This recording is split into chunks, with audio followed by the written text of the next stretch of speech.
Tobias Renner came home 3 hours early that night, and that single mistake was the only reason he'd lived to see morning. He was 37, the kind of man entire rooms went quiet for, a Chicago crime boss who owned the docks, the warehouses, and half the men carrying badges along the lakefront.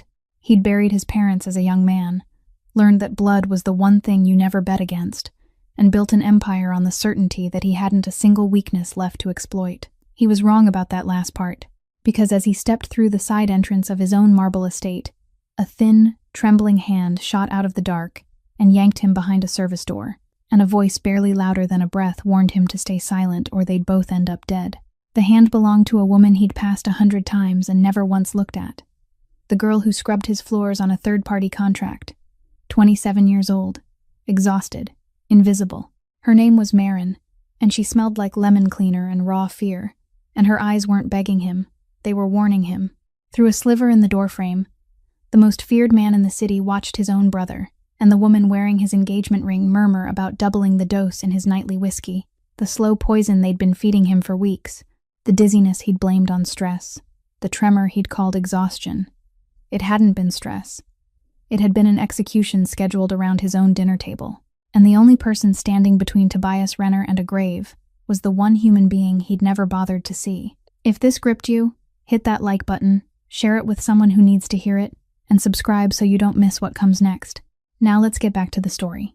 Something primitive and ice-cold rose inside Tobias Renner's chest, the kind of instinct that had killed men for far less than this. And in that moment, he wasn't thinking about poison or betrayal. He only wanted to burst out of the darkness, crush his younger brother's throat, and tear the false smile from the face of the woman wearing his ring. His blood screamed for an instant, and bloody ending. His fingers had already curled into fists, and the muscles in his shoulders had gone rigid, ready to fling the door open. But just as the weight of his rage was about to drag him toward the light, that thin hand clamped around his forearm with a strength no one would have expected from such a fragile body. The girl held him back, pressing her whole body against his back to keep him still, her breath hot and trembling against the nape of his neck as she whispered words sharp as knives, telling him that if he stepped out now, both of them would be dead before they ever reached anyone. That beyond that door, there weren't only 2 traitors, but their men standing guard as well, that his anger right now was no different from killing himself. And the cold reason that had carried him to the top of Chicago's underworld slowly began to rein in his instinct, one breath at a time, until his fists loosened and his breathing steadied again. He realized she was right, that a dead man couldn't take revenge, that if he wanted to survive, he had to do the one thing he had never done in his life, retreat from a room he should have ruled. And so, he let her lead him away, his legs still unsteady from the poison simmering through his veins, along the dark wall of a side corridor where the light from the crystal chandeliers couldn't reach, through the cold kitchen with its gleaming marble counters, a room he had never once set foot in inside his own house. The girl moved without a sound, like a shadow that belonged here more than he did, knowing every hidden corner, every rug that could swallow the sound of footsteps, every window through which they might be seen. And when they slipped out through the service side door, the damp cold of the Chicago night rushed into his lungs like a blade of awakening. Outside, train whistles echoed up from the harbor, and the rank smell of lake water mingled with exhaust smoke. And there, on that threshold, beneath the pale silver wash of the street lamp spilling in, Tobias Renner truly looked at her for the first time in his life. Not a passing glance, the way one might glance at a piece of furniture, but a direct look at the face of the person who had held him back from the edge. He saw a face younger than he had imagined, yet already marked by a weariness that had nothing to do with age. Dark eyes hollowed by sleeplessness, but blazing with a clarity and stubborn courage that made him falter without meaning to. Cheekbones sharpened by skipped meals, hands roughened and cracked from cleaning chemicals still clenched around the fabric of his coat, and he realized he didn't even know this person's name, though she had been on her knees scrubbing the tiles beneath his feet for months, a truth that made something unfamiliar ache inside his chest. Then she gave a small nod toward the dark stretch of lawn and said only that they couldn't stand here. And Tobias Renner, a man who hadn't taken orders from anyone in more than 20 years, silently followed the woman his entire world had treated as invisible, into the darkness waiting to swallow them both. Once their feet had carried them beyond the mansion's line of sight, into the dark alley behind the neatly squared rows of juniper trees, the old instinct in Tobias Renner rose at once, because all his life he had been used to handling every threat with a single phone call. His hand slipped into his coat pocket and pulled out his phone, his thumb already gliding toward the name Hollis Brandt, the district police chief he had kept well-fed for many years, the man he was certain would send an entire team here within 15 minutes to clean up this mess. He lifted the phone to his ear with the certainty of a man who had never been refused, but the girl seized his wrist once again, this time not to keep him from charging into death, but to snatch the phone clean out of his hand with a force that left him stunned. And before he could pour his anger over her, she whispered urgently that he shouldn't call that man, that Brandt wasn't his man anymore. When he looked at her with the suspicious and threatening eyes of someone unaccustomed to being contradicted, she didn't step back. She went on, her voice shaking but clear, saying that 3 days ago, while she was on her knees scrubbing the long hallway outside the study, the door had been left slightly open, and no one had bothered to notice the presence of a cleaning woman. She had heard Silas himself laughing into the phone, telling that man Brandt to keep every report quiet and keep an eye on the docks, promising him enough money for a police officer to buy a lifetime of silence. And Silas had said outright that once his older brother was gone, Brandt would be the first person to confirm that it had only been a stroke. Every word she repeated matched so chillingly with the tone. Tobias knew far too well that he stood motionless in the dark alley, while the whole foundation of power he had believed untouchable began to crack beneath his feet. Because if Brandt had been bought, the call he had nearly made wasn't a cry for help, but a signal flare aimed straight at his heart, a map leading the predators to the very place where he stood. And that truth struck harder than the poison in his veins. His power had now turned against him. Every string he had once held in his hands might already have passed into someone else's grip. The girl gave him no time to sink into bewilderment.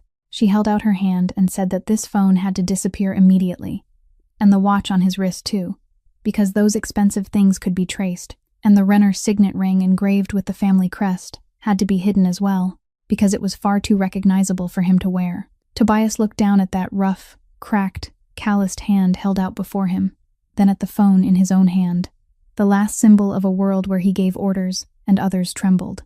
And for the first time, he understood that holding on to them meant death. So he ground his teeth and smashed the phone against the concrete until the screen shattered, then threw the broken pieces into the sewer drain. He removed the heavy watch worth more than the house where the girl lived and let it drop into a metal trash can by the road with a cold, ringing clang. And when his fingers reached the signet ring, the symbol of the bloodline in which he had placed all his faith, and the very bloodline that had just betrayed him, he hesitated for a single breath, then slid it off, as though shedding an old layer of skin, and placed it in the girl's palm. And under the sickly streetlight, Tobias Renner stood there, stripped bare, with nothing left to prove who he was.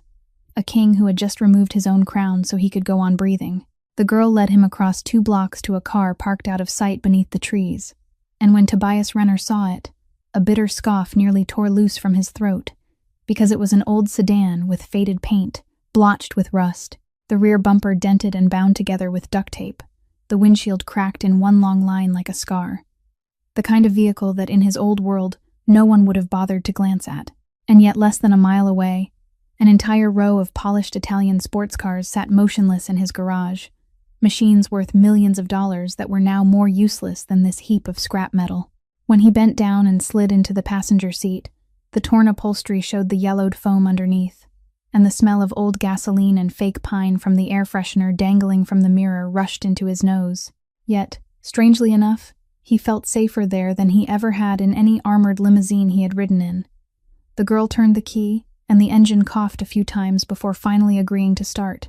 Her calloused hands gripped the steering wheel, her eyes flicking again and again to the rearview mirror as the car rolled out of the wealthy neighborhood with its iron fences and security gates, heading toward the city's south side, where the lights grew thinner and the mansions gave way to rows of gray brick buildings.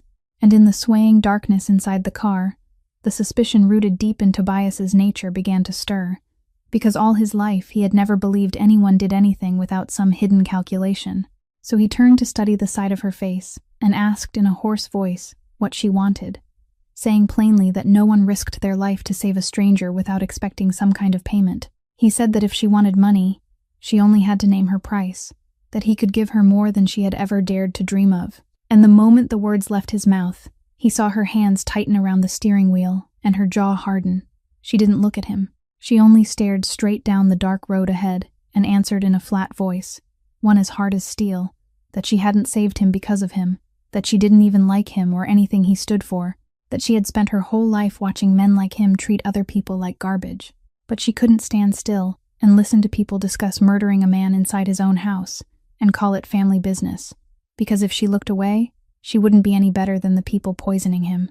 She said she was doing this not because he deserved it, but because she refused to become the kind of person who could close her eyes and step over a human life, refused to lose the only thing poverty and contempt still hadn't managed to steal from her, the ability to know right from wrong. And those words silenced Tobias Renner in a way no threat or plea ever had, because he couldn't find in her voice even a trace of the calculation he was used to hearing from everyone around him. For the first time, he was facing something he didn't know how to buy or break. The car kept rolling deeper into the south side, past shuttered shops with metal grates pulled down and a few shadowy figures huddled beneath awnings, until she turned onto a narrow street and stopped in front of an old brick apartment building with cracked front steps and a flickering hallway light. She cut the engine and sat still for a moment in the darkness, before quietly saying that this was the only place in the world where no one would think to look for him. Tobias looked up at that shabby building, the place that would become the hiding place of Chicago's most powerful crime boss, and felt something strange rise inside him, something he had never known before. The apartment was nothing more than a cramped living room with a threadbare sofa, a small kitchen corner, and the faint smell of cheap soap lingering in the air. But Tobias Renner barely had time to take any of it in, because the moment the girl closed the door, the poison that had been smoldering in his veins for weeks suddenly flared violently, like a fire fed fresh fuel. His legs gave out without warning. Cold sweat poured down his back and soaked through his shirt. His whole body shook in waves, then convulsed hard as he collapsed onto the wooden floor, his teeth chattering against one another, while the burning fever made him shiver with cold and blaze with heat at the same time. The world around him blurred into spinning patches of color, and the pounding of his heart thundered in his ears like war drums. The man who had spent his life making others tremble now lay helpless on a stranger's floor, unable to command even his own limbs, and that helplessness enraged him more than death itself, because Tobias Renner would rather have died standing than lie curled up like this. But the girl didn't panic. She dropped to her knees beside him, with the calm of someone far too familiar with suffering and sickness. Those calloused hands slipped beneath his head to support it, loosened his collar, turned him onto his side so he wouldn't choke. Then she ran to fetch a towel soaked in cold water and laid it across his forehead, placing a basin beside him. She did all of it with a practiced ease, as though she had cared for someone bedridden many times before, while softly whispering words of reassurance, telling him to breathe, telling him this spell would pass, telling him he wasn't allowed to give up after making it this far. And in the fevered delirium flickering between heat and cold, memories came rushing back to torture him more cruelly than the convulsions. He saw Delphine's face every night. He saw her pouring fine malt whiskey into the crystal glass with a smile so gentle it was perfect. He saw her slender fingers pushing the glass toward him like a tender ritual. He saw her leaning in to kiss his temple and whispering that he had worked too hard, that he should relax. And he had believed her. Night after night, he had lifted that glass to his lips and drained it while she sat across from him watching with false affection in her eyes. He had swallowed his own death one sip at a time and thought it was care. How many times had he thanked her? How many nights had he fallen asleep beside the woman who was patiently counting down the days to his funeral? And now, lying here trembling on the cold floor, Tobias Renner faced the bitter truth that throughout his powerful life, he had never truly had a single person whose heart was loyal to him, that he had built an entire empire from fear and suspicion, only to die slowly in the arms of someone who smiled at him, that his loneliness ran so deep. The only person willing to hold on to his life was a cleaning woman whose name he had never even cared to ask. And when the last convulsion finally eased, leaving him exhausted and gasping on the floor, he lifted his bloodshot eyes to the girl wringing out the cold towel again. In that rare and fragile moment, the icy shell he had built around himself for more than 20 years cracked ever so slightly, just enough for him to ask in a broken voice why she was wasting her effort saving someone like him. She only looked at him for a moment, then answered softly that because right now, he was just a human being in pain like any other human being. Nothing more and nothing less. A simple answer that reached the deepest place inside him, where no power could ever reach. The night passed with Tobias's labored breathing and the girl's silent watch, and when he slowly grew clearer near dawn, His eyes truly swept over the cramped apartment for the first time, stopping on the details the fever had blurred before, a calendar board crowded with numbers and appointment dates circled in red pen. A stack of white envelopes lying on the table with ominous bold print in the corners. A photograph in a worn wooden frame of the girl standing beside a thin teenage girl whose smile looked exactly like hers. And while he was still looking, she came over, set a cup of warm water beside him, then sat down on the edge of the sofa and stayed quiet for a long while before speaking, as though she was too tired to keep hiding things from the man lying in her home. She told him the girl in the photograph was her younger sister, Posey, only 16 years old, that the child had kidney failure and had to go to the hospital for dialysis 3 times every week just to stay alive, that every visit cost money she could never earn enough of, that this was why she worked 3 jobs at once, cleaning by day for a company contracted to houses like his, washing dishes in a diner downtown in the evening, and on weekend nights scrubbing floors in an office building until nearly midnight. She said she no longer remembered when she had last slept through an entire night, and that the envelopes on the table were hospital bills piling up faster than she could make money. She said all of it in a calm voice, without a trace of complaint, without asking for pity, as though she were describing the weather. And that very calmness made something tighten inside Tobias, in a way tears and sobbing never could have, because he realized this woman had carried a weight that could have crushed many men he had known, and still had enough room in her heart to stop and save a stranger in the night. Then she told him about her mother, the woman who had raised the 2 sisters alone in hardship until she died of exhaustion a few years earlier, a woman who had worked as a janitor her whole life and had never had a single thing of her own. She told him her mother had once said something she had carved into her bones, that in this world, people could take everything from you. Money, health, even dignity in the eyes of others, but no one had the right to take away your knowledge that you were a decent person, that poverty wasn't a crime and wealth wasn't a virtue, that the only thing that defined a human being was how they treated those who could give them nothing in return. And her mother had lived that way until her last breath, sharing her meager portion of food with a starving neighbor, even when her own home was lacking. And she had promised her mother that no matter how low life pushed her, she would hold on to that. That was the true reason she couldn't simply walk past when she heard the plot inside that house. Not because of who he was, but because of who she was. Tobias Renner lay there and listened in silence. A man who had spent his life mocking things like conscience and dignity because he considered them luxuries for people too weak to take what they wanted, and for the first time, he felt those very beliefs begin to shake. Because in front of him was a person who had nothing in her hands except calluses, and a heart that still refused to harden, yet she was rich in a way his enormous fortune could never buy. And in the silence of that poor apartment at daybreak, something inside the Iron Man he had made himself into began to truly crack. There was one thing the girl hadn't said in full, and Tobias realized it from the way her eyes kept avoiding the Renner signet ring, engraved with the family crest, the ring he had handed to her in the dark alley, now lying on the table beneath the pale light of morning. When he asked why her face hardened every time she looked at it, she stayed silent for a long time, her hands clenched together, before finally speaking the thing she had buried all night.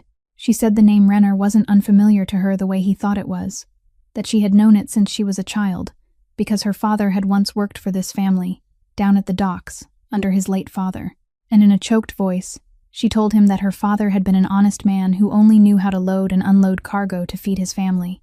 But years ago, back when she was just a young girl, he had accidentally witnessed something he should never have seen, a shipment, a settlement between gangs, and only because of the bad luck of a man standing in the wrong place at the wrong time, an order had come down from the very man who led the Renner family back then, an order to erase every witness.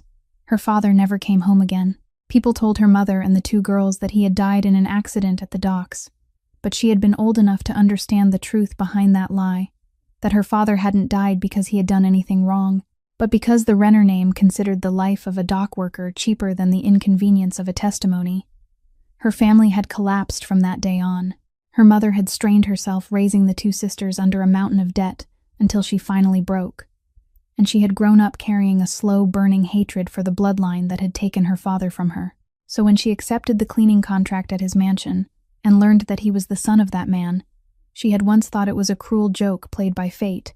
And that night, when she heard the plot to poison him through the crack in the door, there had been a moment, one brief moment she was ashamed to admit, when part of her had wanted to turn around and walk away, to let Renner blood devour itself, to let his death become a late atonement for her father. He listened in heavy silence, without a single word of defense, because he knew what his father had once done, and he knew there was too much blood on the hands of his family to ever count. But the girl lifted her eyes and looked straight into his, then went on, saying she hadn't walked away, that in that torn moment, she had heard her mother's voice ringing in her head, reminding her that if she let a man die because of hatred, she would become the very thing she despised. No different from the man who had ordered her father killed. That revenge taken by standing still and watching evil happen was still a kind of evil.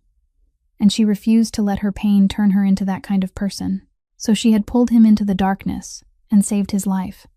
Not because he deserved forgiveness, but because she chose to be the person her mother had raised her to be. Those words struck Tobias Renner harder than any act of vengeance ever could, because he understood that this woman had every reason to want him dead, every rightful reason to turn her back, and yet she had still chosen to save him with the very kindness his family had trampled underfoot. And for the first time in his life, the man who had never known remorse felt the weight of sins he hadn't committed himself, but had inherited all the same. He looked at her and said quietly, in a voice weighed down by something almost unbearable, "I'm sorry." 2 words he had never once spoken to anyone in his life. She didn't answer, only gave a small nod.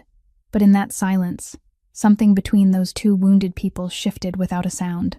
While Tobias lay hidden in the cramped apartment on the south side of the city, across Chicago the machinery of betrayal had already begun running smoothly, because Silas wasted no time using his older brother's disappearance to his advantage. He summoned the men who controlled the docks and warehouses, then announced with a carefully rehearsed look of grief that the boss had collapsed from a stroke in the night, that Tobias's critical condition required him to be taken somewhere private for treatment, and that while his brother recovered, he, as the only younger brother, would temporarily take command so the business wouldn't be interrupted. The words were delivered skillfully enough that no one dared question them, and men who were used to bowing before strength immediately leaned toward the new power. Meanwhile, Delphine walked beside Silas, playing perfectly the role of the struggling fiancé. She appeared with a pale face, her makeup done with careful precision so she looked as though she had been crying, lightly dabbing at the dry corners of her eyes with a silk handkerchief whenever anyone offered sympathy, whispering to the men beneath them that she only prayed the man of her life would recover.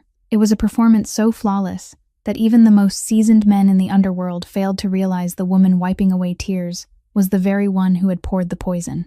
And just like that, within a few short days, the entire empire Tobias had spent years building quietly changed hands beneath a mask of false compassion. But danger wasn't only stalking from the side of the traitors, because right there in the south side, another threat was tightening around Marin. One afternoon, a burly man with a cold face knocked on the apartment door. He was the debt collector for the loan shark she had been forced to turn to when Posey's hospital bills had grown beyond what she could bear. He stood, blocking the doorway, his voice full of threat as he said the deadline had passed, that if she didn't come up with the full amount this week, there would be consequences she wouldn't want to imagine. And while she stood at the threshold, trying to keep her voice calm, Tobias stayed pressed behind the wall inside the apartment, holding his breath, fully aware that if the man took even one more step or glanced inside, the presence of a strange man in her home could become a rumor that reached the ears of the people hunting desperately for him. And for the first time, the man who had once made the whole city afraid tasted the helplessness of prey hiding in a den, unable to strike, unable to use his power, able only to stay silent and pray the danger passed. Only when the debt collector threw out one final warning and disappeared down the stairs did both of them dare to breathe again. Their eyes met in quiet understanding that this hiding place was far more fragile than it appeared. Meanwhile, in another corner of the city, there was only one person who didn't believe the story of the stroke, and that was Wendell, the old driver who had served the Renner family since the days of Tobias's father, a gray-haired old man with sinewy hands and a loyalty that belonged to an age long gone. Wendell knew Tobias's condition better than anyone, and knew a healthy man like that couldn't simply collapse out of nowhere. He also noticed the way Silas rushed to seize control, and the way Delphine cried without her eyes ever turning red. So, in silence, he began following the smallest traces, quietly questioning a few gate guards, secretly searching for signs of the master he had driven for so many years, never knowing that every step of his search was carrying him closer to the price loyalty sometimes has to pay. The threat from the debt collector and the mounting bills haunted Tobias throughout that night, because for the first time in his life, he was looking at a problem money could solve, yet he couldn't step forward and solve it with his own hands. And while Marin finally drifted into exhausted sleep on the hard chair after so many sleepless nights spent keeping watch over him, Tobias lay in the darkness and calculated. Then he realized that even though he had thrown away everything that proved who he was, he still had one last lifeline that hadn't been poisoned. And that was Wendell, the old driver he knew, with the instinct of a man who had spent his life reading people's hearts, would never betray him. So he waited until Marin went out for her morning shift, then used a public phone on the corner to find a way to contact the old man through an old code only the two of them knew. And when Wendell's choked voice, thick with joy and relief, came through the line, Tobias didn't tell him to come rescue him or lay out a plan for revenge. The first thing he asked for surprised even himself. He told Wendell to quietly move a large sum of money from a clean account Silas and his people knew nothing about, to pay every hospital bill for a teenage girl named Posey who was on dialysis, to do it discreetly under the name of a charitable foundation, so no one could trace it, and to make sure the girl received treatment at the best place money could buy. Wendell fell silent for a moment on the other end, startled by that strange order, but still answered that he would obey without asking questions. And when Tobias hung up, he stood motionless in the cold street, stunned to realize that all his life he had used power to seize, to punish, to spread fear, and had never once used it simply to give, without expecting anything in return. And that unfamiliar feeling warmed his chest in a way he couldn't understand. He didn't tell Marin what he had just done. He kept it as a secret, because he didn't want her to think he was trying to buy her kindness. And that evening, when she came home with her shoulders heavy, and a fairly deep cut across her palm from accidentally breaking a glass at the diner, blood already soaking through the paper towel she had wrapped around it in haste, Tobias was the one who stood up, took the old first aid kit from the corner of the kitchen, told her to sit down, and washed the wound for her with his own hands. It was a scene strange enough to steal the breath from the room, those hands once used to pulling triggers and ordering executions, now trembling slightly as they held the calloused hand of a cleaning woman, carefully wiping away the blood before wrapping a bandage around the cut with clumsy but gentle care. And in that moment, with their heads bowed close beside each other, both their breathing slowed, their eyes met by accident, and lingered one heartbeat longer than necessary, Tobias saw something soften in her tired eyes, no longer the wariness of those first days, while Marin caught in the gaze of this iron-hardened man a tenderness she had never imagined could exist. They both felt the thread drawing tight between them, that fragile feeling beginning to take root between two wounded people from two opposing worlds. But both of them quickly pulled their hands back and looked away, because Marin knew this man belonged to the world that had stolen her father, and Tobias knew he had no right to drag someone as unspoiled as her into the mud of his life. And so they sat there in silence, with the fresh bandage on her hand, and something neither of them dared to name suspended in the small room, a sweet and painful restraint, two hearts leaning toward each other while neither one dared cross the final line. When the poison was finally driven completely from his body, and strength slowly returned to his veins, a clear change took place inside Tobias Renner, because the man who had once lain helpless and convulsing on the floor now stood upright again, with the familiar cold sharpness restored in his eyes. Only this time something was different. It was the deadly calm of a wolf, no longer running, but turning back to hunt. The only difference was that this time, he wasn't hunting to reclaim a throne or satisfy his pride, but to protect, a motive so unfamiliar that even he barely knew what to do with it. He began to calculate each move with icy precision, understanding that charging straight into revenge through violence would be suicide, because Silas now held the entire machine in his hands. The only thing that could bring the traitor down wasn't bullets, but evidence, enough to expose them before both the underworld and the law. So he sat down with Marin, and for the first time, he truly needed her, not as someone hiding him, but as the only person who understood every corner of that mansion. He asked her about the security cameras inside the house, about where the storage server was kept, and Marin, after months of kneeling to scrub every hallway while no one bothered to notice her, turned out to know things even Tobias himself didn't. She knew which blind spots the cameras couldn't reach. She knew the small room behind the library where the safe was kept, the one Silas had been visiting often lately. She knew the routines and schedules of the guards because countless times she had been forced to step aside and stay out of their way. None of that knowledge came from the brilliance of a spy, but from the very invisibility of a hired worker society had chosen to ignore. And Tobias recognized the deep irony that the contempt his world had shown people like her had turned her into the eyes and ears no traitor ever thought to guard against. He listened to every detail, then fitted them together into a plan. He needed to get what was inside the safe, where he believed Silas kept the ledgers recording their hidden transactions. And he needed something even more important, proof of the very poison that had almost killed him. To get that, he would have to find one person, Dr. Cora Mercer, the woman who had quietly looked after the Renner family's health for years beyond the reach of the law. Tobias had already begun to suspect that a heavy metal poison, as sophisticated as this, couldn't have been prepared by an amateur, that behind it there had to be professional knowledge, and his instinct told him the doctor knew more than she had ever dared admit. Perhaps she herself was only a pawn forced into this game, a weak link that could be broken or recruited. He shared the plan with Marin, and this time he didn't give an order. He asked for her opinion as though asking someone who stood on equal ground with him, a small change that she noticed too. And when she nodded and agreed to help, not because she feared him, but because this fight had now become hers as well, Tobias felt something he had never had in all his years sitting at the height of power, a true ally. Not someone obeying out of fear or greed, but a person who chose to stand on his side because she believed in what was right. And with the first piece already taking shape in his mind, the cold wolf began laying his net, patient and precise, preparing for the day he would return to take back everything that had been stolen from him. The approach to Dr. Cora Mercer was carried out carefully through Wendell as an intermediary, the old driver having quietly made inquiries and confirmed that the doctor had recently been living in fear, always looking over her shoulder, and had secretly moved most of her assets as though preparing to flee. And when Tobias finally arranged a secret meeting in an abandoned warehouse by the lake at midnight, the woman who walked in wore the hollow face of someone who hadn't slept for many nights. The moment she saw Tobias alive, she nearly collapsed under a wave of emotion tangled between terror and relief, because she had been certain he was dead and had been living in torment over her role in that death. Trembling, she confessed that it was Silas who had forced her to formulate that sophisticated heavy metal poison, that he had trapped her with old secrets powerful enough to destroy both her career and her freedom. And when she hesitated, he had threatened to hurt the people close to her.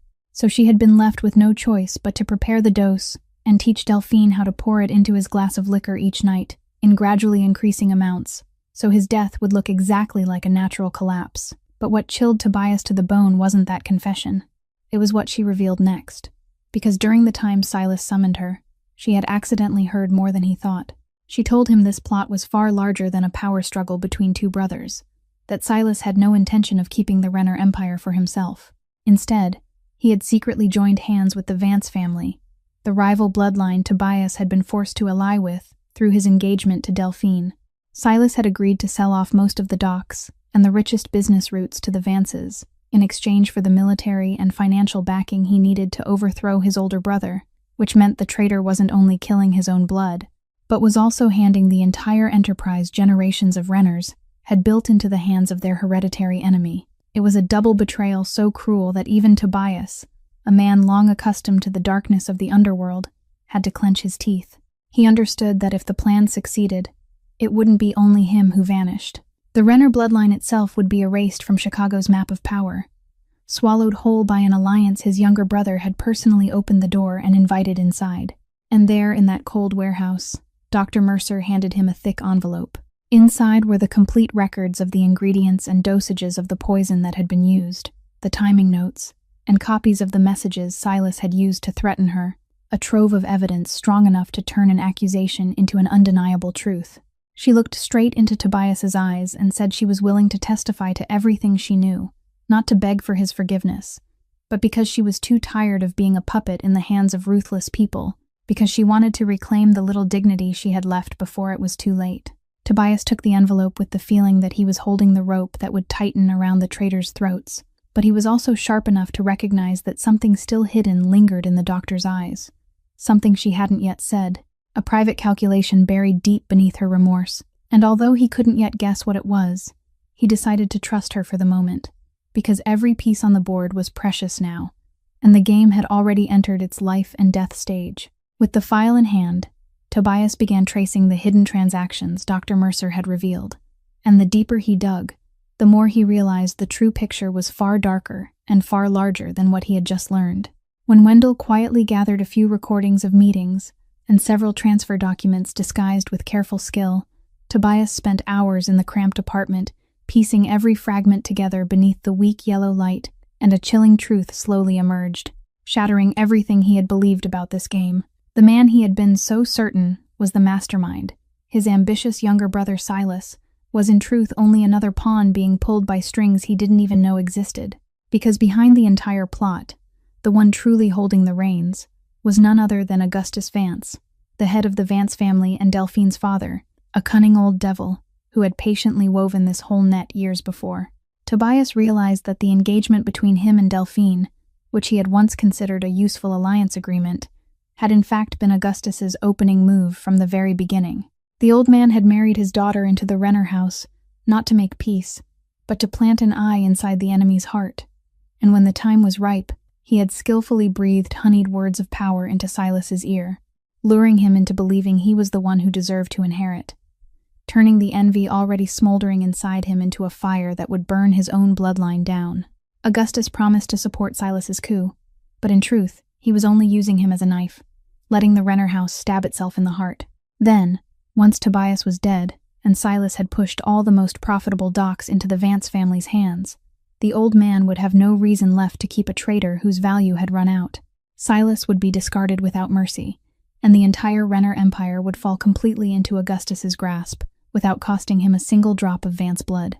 Even Delphine, the woman Tobias had hated as the chief villain, turned out to be only another tool in her father's hand, a daughter raised to become a weapon, placed in the enemy's bed and ordered to seduce, to deceive, to poison, not for love or for any ambition of her own, but because of the iron will of the father who had treated her like a pawn from the day she was born.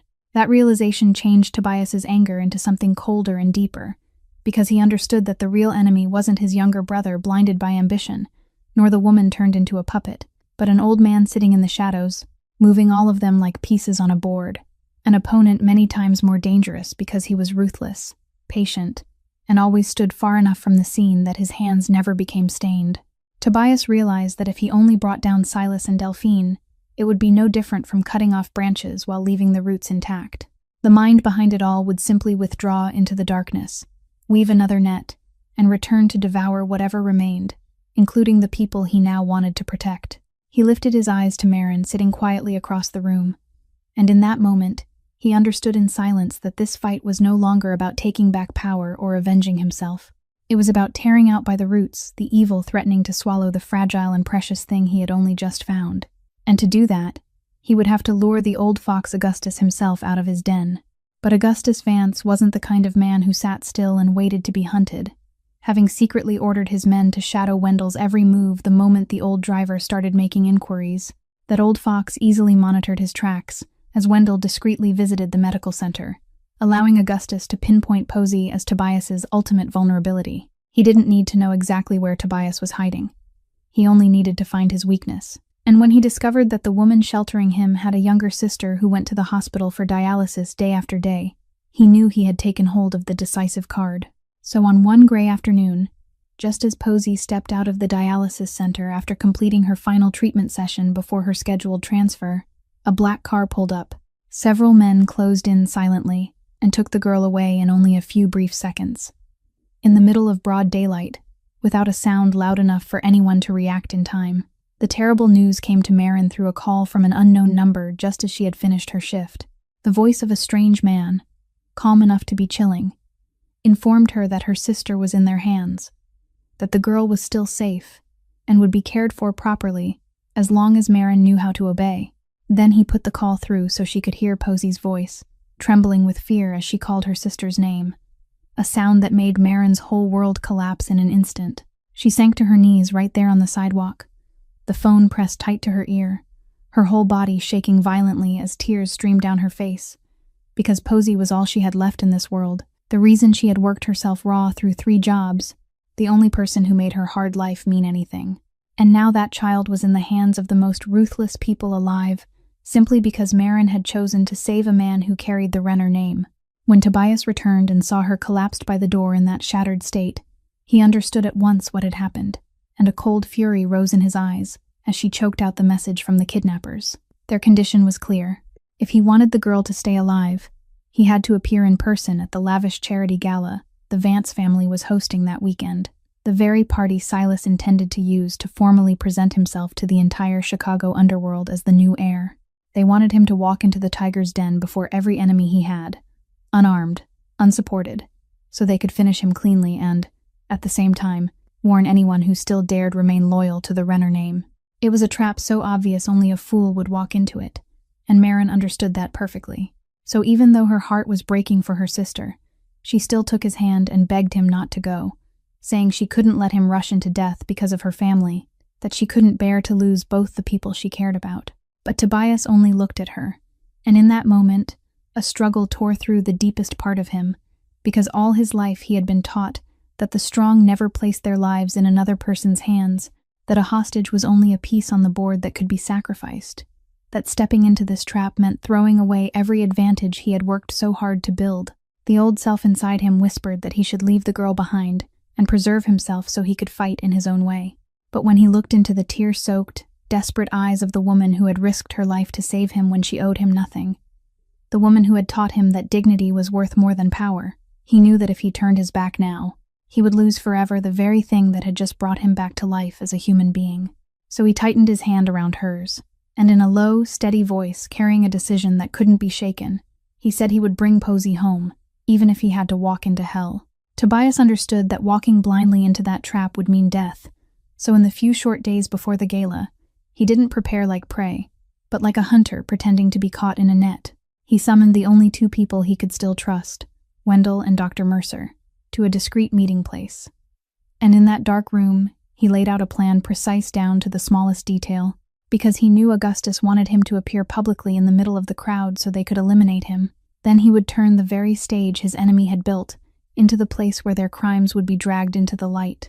He gave Wendell the most important task, to secretly identify where the Vance men were holding Posey, because after many years of driving and observing, the old man knew how those people operated, and Tobias guessed that they would keep the girl somewhere near the venue so she could be controlled easily. The plan was that while every eye was fixed on the public confrontation between him and Silas, Wendell would use the opening to reach Posey and free her. Dr. Mercer, meanwhile, was entrusted with the entire toxicology file and the records of their crimes, ready to reveal them at the decisive moment when enough powerful witnesses from the underworld were present, so the accusation couldn't be silenced or buried. Tobias also arranged for copies of the evidence to be sent to several safe places as insurance, in case everything collapsed. He calculated every move with the coldness of a chess player, knowing that one small mistake could cost both Posey and him their lives. And when every role had been assigned, when Wendell and Mercer had left to prepare their parts, the small apartment was left with only Tobias and Marin in the heavy stillness of the night before battle. She sat curled beside the window, the streetlight falling across a face marked plainly by fear for her sister and for the man about to walk into death because of her family. Tobias came over and sat down beside her. For the first time, he no longer hid himself behind that shell of ice. He said softly that all his life he had lived only to seize and hold, that he had treated every relationship as a tool and every person as a piece on a board, until she pulled him into the darkness that night and showed him something neither money nor power had ever been able to buy. The feeling of being saved by someone not because they needed anything from him, but simply because they believed it was the right thing to do. He said that if he didn't come back tomorrow, he wanted her to know that the days he had spent hiding in this poor apartment had been the first time in his life he had felt as though he was truly living as a human being, not merely as the lonely shadow of power. Marin looked up at him with shining eyes. She placed her hand over his, the hand roughened by guns and violence, and whispered that she didn't need him to promise he would win. She only needed him to promise he would do everything he could so that both people she loved would come back safely. The two words, people she loved, slipped out and made them both freeze for a moment, a wordless confession of the feeling that had quietly grown between them through so many nights of danger. They didn't kiss. They didn't say another word about love. They only sat there leaning against each other in silence beneath the dim light, two people from two opposing worlds finding in each other one last refuge before the storm. And in that fragile moment of peace, they both understood in silence that no matter what happened tomorrow, what had bloomed between them was real, more real than anything either of them had ever known. The gala was held in a magnificent estate on the shore of Lake Michigan, where crystal chandeliers spilled golden light over a crowd of guests, dressed in glittering finery, the sound of chamber music rising and weaving through the soft clink of champagne glasses. An entire underworld draped in the glamorous shell of high society to witness Silas formally ascend to his new place of power. And in the middle of that false splendor, Marin moved through the crowd in a borrowed gown, her heart pounding wildly, because according to the plan, she had to be there to keep in contact and serve as eyes and ears while Tobias prepared to appear. But she hadn't expected that Silas, with the wariness of a man who had just stolen power, had ordered his men to scrutinize every face through the security cameras, and he recognized her as the cleaning woman who had vanished with his brother on that fateful night. So just as she slipped away from the crowd to find a path toward the area where she suspected Posey was being held, a rough hand seized her arm and yanked her into an empty hallway behind the grand ballroom, and there stood Silas with a threatening half-smile on his face. He gripped her wrist so hard that a cry of pain escaped her, then hissed as he demanded to know who she thought she was to dare interfere in the affairs of the Renner family, to dare hide and save the man who should already have been lying in his grave. He spat that she was nothing but a cheap servant, nothing more, that she had made a fatal mistake when she stepped into the world of men like him. His other hand crept toward her throat, while his eyes gleamed with the cruelty of someone long accustomed to treating human lives like dirt. And Marin, though terrified, still lifted her chin and looked him straight in the eye without pleading, because she had already resolved not to let him see her surrender. Then, at that moment of despair, a low and icy voice rang out from the far end of the hallway, slicing through the air like a blade of steel, ordering him to let her go. Silas froze and turned, his face going white, as if he had just seen a ghost, because standing there beneath the dim hallway lights was Tobias Renner, the older brother he had poisoned, declared fallen, and believed would never rise again. And yet now he stood there in flesh and blood, his eyes blazing with the fury of a wolf returned to claim a blood debt. News of his appearance spread like fire, and when Tobias stepped out of the hallway and into the center of the grand hall, the entire luxurious room fell into a deathly silence. Wineglasses stopped in midair. The music died at once. Hundreds of eyes from the Chicago underworld turned toward the man everyone believed was dead, and the men who had rushed to bend the knee to Silas now went pale as they realized they had placed their wager on the wrong side. And in the middle of that stunned sea of faces, Tobias stood straight-backed, alive and commanding, his presence alone enough to shake the whole room without a single bullet being fired. He swept his cold gaze over the crowd, then let it settle on Silas, who was still gripping Marin, and in the wave of stunned chaos rising through the hall, just as the plan had intended, Wendell quietly took advantage of the moment, while the guards were distracted by the drama at the center. The old man slipped through the side passages to the small room in the rear where Posey was being held, overpowered the one remaining guard with the quick thinking of a man seasoned by many years, then caught the trembling, exhausted girl in his arms and led her out through the emergency exit.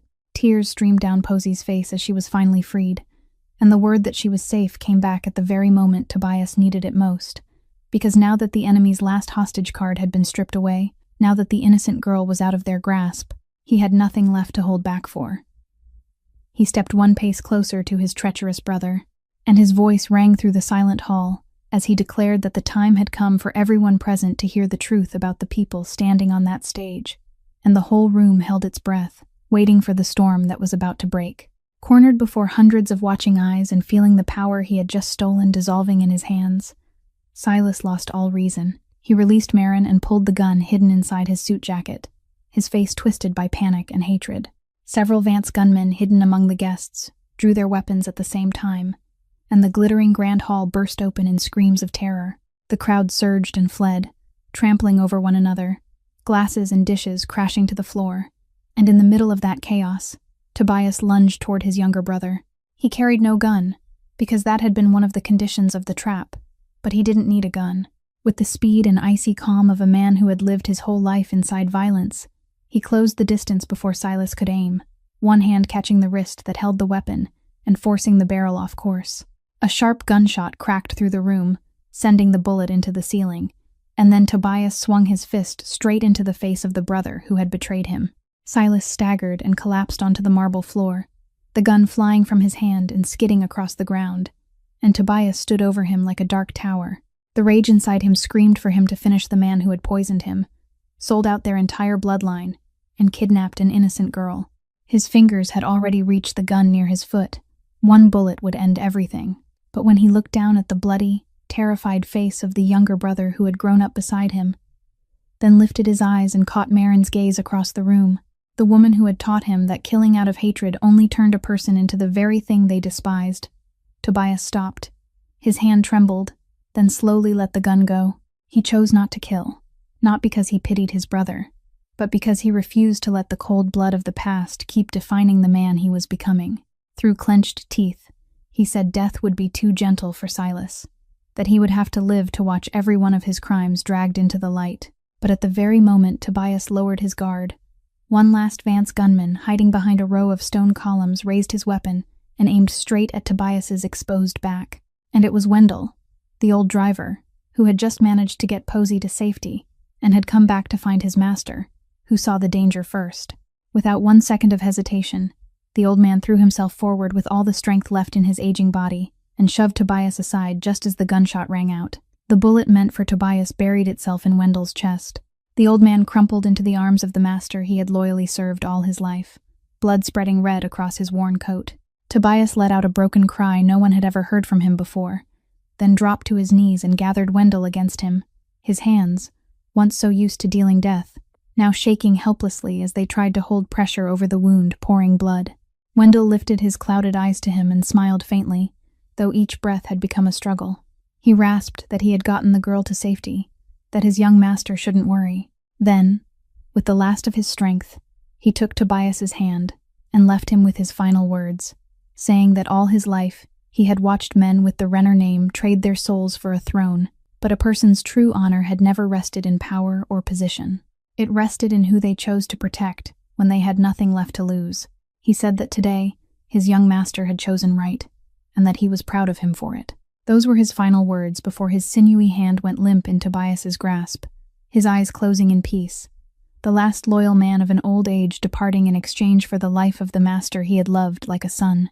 And Tobias knelt there in the middle of the chaotic grand hall, letting tears fall for the first time in his life, holding tight to the body of the old man as it slowly grew cold, while Marin ran to him and knelt beside him, placing a hand on his shoulder to share the weight of his loss. And in that moment of deepest grief, something inside Tobias changed forever. The ghosts of the past and the blood debt of his family were finally understood in full through the sacrifice of this decent man. While the grand hall was still drowning in chaos and in the sound of Tobias sobbing beside Wendell's body, Dr. Cora Mercer stepped out from the crowd, and this time there was no fear left on her face from the days when she had been someone else's puppet. There was only the resolve of a woman who had already chosen her path. She raised the thick file high and began speaking loudly enough for every person still lingering there to hear, saying she held in her hands all the evidence of the plot to poison Tobias Renner, the composition of the poison, the way Delphine poured it into his liquor every night, and the threats Silas had used against her. But what froze the whole room, especially the Vance family, was what she revealed next, because she admitted that she was no longer playing the role of a helpless puppet. Following the secret strategic plan orchestrated by Tobias during their midnight meeting, she had delivered the entire toxicology file to the Federal Bureau of Investigation, turning herself into the key informant to launch an immediate sting operation. And every conversation, every hidden transaction she witnessed, had been recorded and passed to federal agents.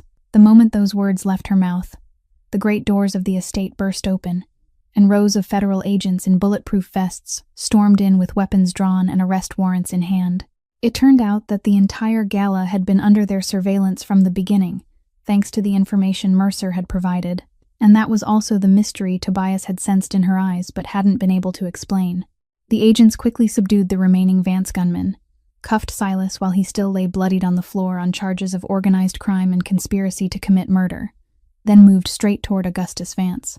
The old fox, who had always seemed to stand beyond the law, went rigid as the warrant was read aloud, because the recordings and documents Wendell had collected, together with Mercer's testimony, had exposed his role as the mastermind beyond any path of denial. He was escorted away under looks of contempt, the dark empire he had spent so long building collapsing in a single night, and Police Chief Hollis Brandt, the man who had sold himself to Silas, was also dragged out of the crowd in disgrace when the list of bribes he had accepted was laid bare before his colleagues. his career and his pride shattered along with the cold click of the handcuffs. But justice that night didn't come only from the law.